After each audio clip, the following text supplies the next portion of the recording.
एक ज़ईफ़ा काफ़िर जरे मक्के में इस्लाम फैलियो त हिन नादान ज़ईफ़ा इहो सोचे मक्को छॾण जो फ़ैसिलो कयो।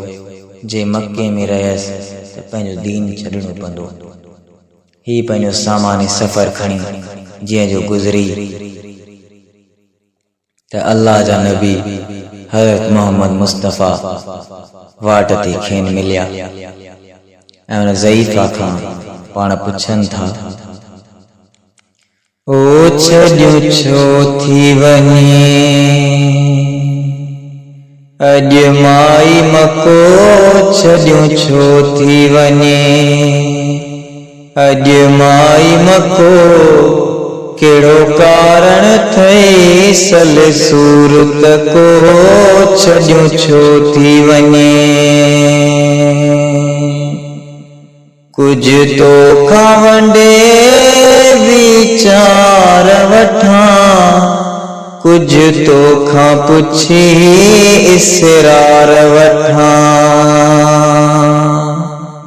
भरी दे तमा तो खा बार वठा भरी दे तमा तो खा अमा बार वठा हड़हे दिखणी हूंदे कंध थको छॾियो छो थी वञे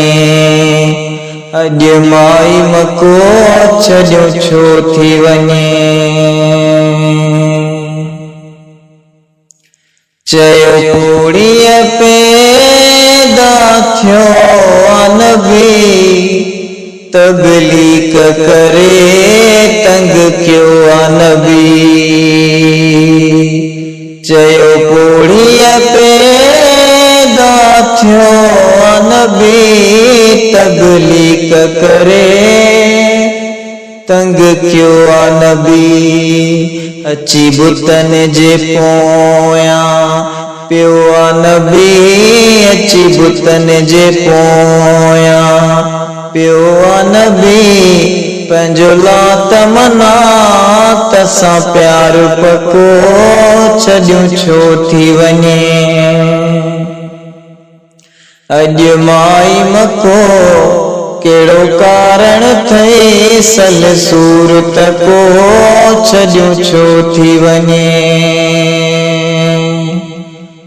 अहिड़ो बावर में पोड़ी पवंदी हली जेसी दग न खुटो तेसी धवंदी हली चिड़साड़ में छा छान चवंदी हली चिड़साड़ में छा छान चवंदी हली बुद्धि खिलंदो हलियो सखी यार यको छॾियो छो थी वञे अॼु माई मको कहिड़ो कारण थी सल सूरत को छॾियो छो थी वञे जेॾीमहिल उन ज़ईफ़ा जो घर क़रीब आयो त मुंहिंजे साईं खे उहा अमर फरमाए थी चयो पोड़ीअ मंज़िल पूरी थई पुट पैसा दस छा मज़ूरी थी नालो ज़ात दसण भी ज़रूरी थी नालो ज़ात दसण भी ज़रूरी थी आहीं केर ॾिठुम अहिड़ो जान न ॿियो छॾियो छो थी वञे अॼु माई मको कहिड़ो कारण थी सल सूरत को छॾियो छो थी वञे महबूब चयसि मशहूर आहियां जेते कावड़ छॾे छो हुज़ूर आहियां महबूब चयसि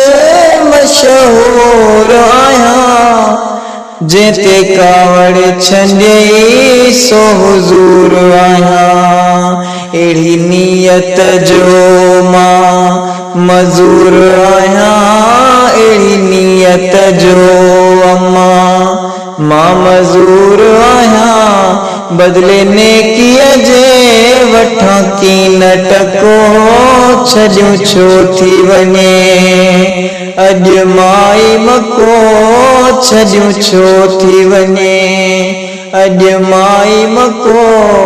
कहिड़ो कारण थी सल सूरत को